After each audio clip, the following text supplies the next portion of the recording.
Dans cet exercice 9, on doit simplement entrer une phrase, enfin demander à l'utilisateur d'entrer une phrase et vérifier que la première lettre est une majuscule et que la dernière lettre, en réalité le dernier caractère, est un point, ok, un point final.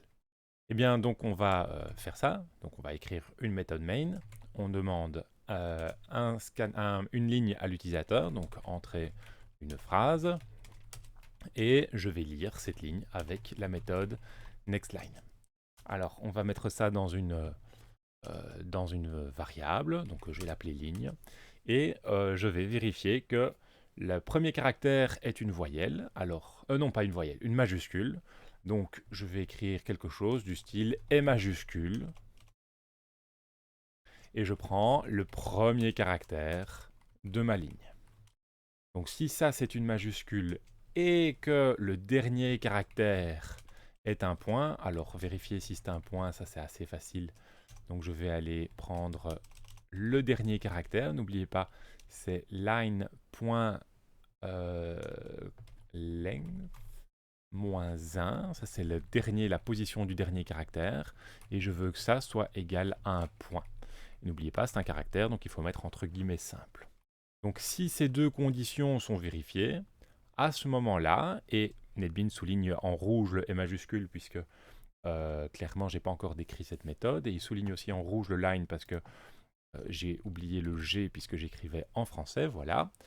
Mais donc si ces deux conditions sont vérifiées, à ce moment-là, on dit c'est une phrase. C'est bien une phrase. Et sinon, eh bien, on ne dit rien si je comprends bien. Ouais, ok. Donc, c'est parti, on va écrire la méthode E majuscule. Donc, qu'est-ce que c'est? C'est une méthode qui reçoit une chaîne de caractères et qui va retourner vrai ou faux, donc un booléen. Okay, donc, j'écris statique, boolean.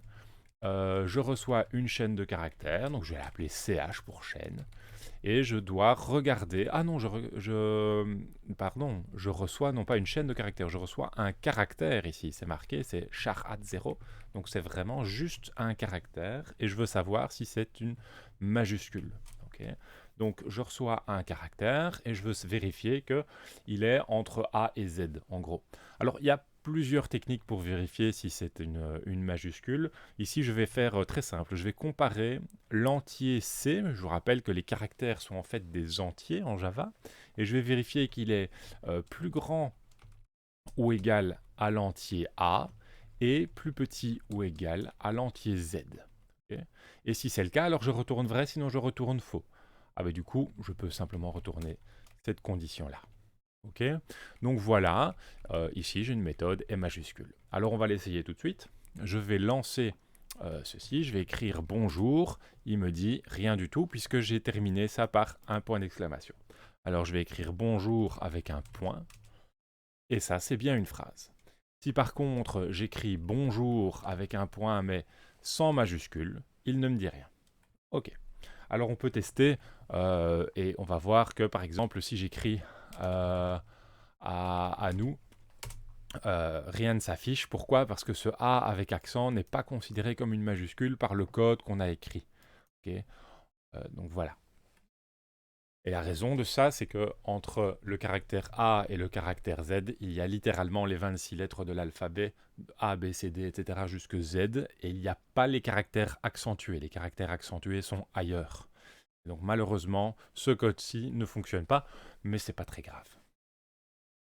Pour terminer, notez qu'il y a d'autres manières pour vérifier qu'un caractère est une majuscule en Java, et notamment, il y a une méthode dans la classe character qui vérifie si un caractère est une majuscule. Donc ici, on peut utiliser character.is uppercase, hein, majuscule en anglais, et donc à ce moment-là, on va avoir un test qui est fourni par Java. Alors, si on regarde la documentation, donc ici j'ai fait CTRL-SHIFT espace pour faire afficher la documentation, on voit que ça détermine si le caractère donné est bien en majuscule. Alors, qu'est-ce que ça veut dire d'être en majuscule? Eh bien, Java a sa notion, donc il donne ici une liste de caractères qui, par exemple, en tout cas, sont en majuscule. Et c'est en fait défini par le standard Unicode. Donc Java utilise euh, un élément du standard Unicode pour savoir si un caractère est une majuscule ou non. Donc ici, je peux relancer ma machine, enfin relancer mon programme pour vérifier. Et si j'écris bonjour, c'est encore bien détecté comme étant une phrase. Par contre, si j'écris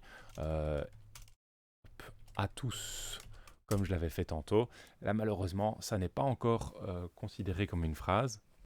Mais cette fois-ci, la raison, c'est simplement ce bug de NetBeans dont je parlais dans l'exercice précédent.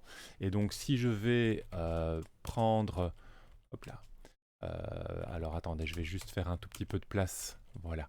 Donc, si je relance comme je l'avais fait tantôt, donc ici, je suis toujours dans mon répertoire Classes.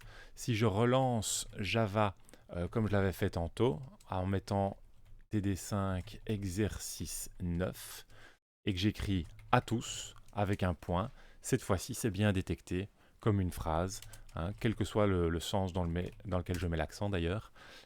C'est bien une phrase. Par contre, si je mets à tous sans majuscule, là c'est pas détecté comme étant une phrase. Donc voilà, ici on voit l'intérêt donc d'utiliser cette méthode de la classe character qui est donc beaucoup plus fine et beaucoup plus précise que ce que j'avais écrit au début, qui était simplement une comparaison entre caractères.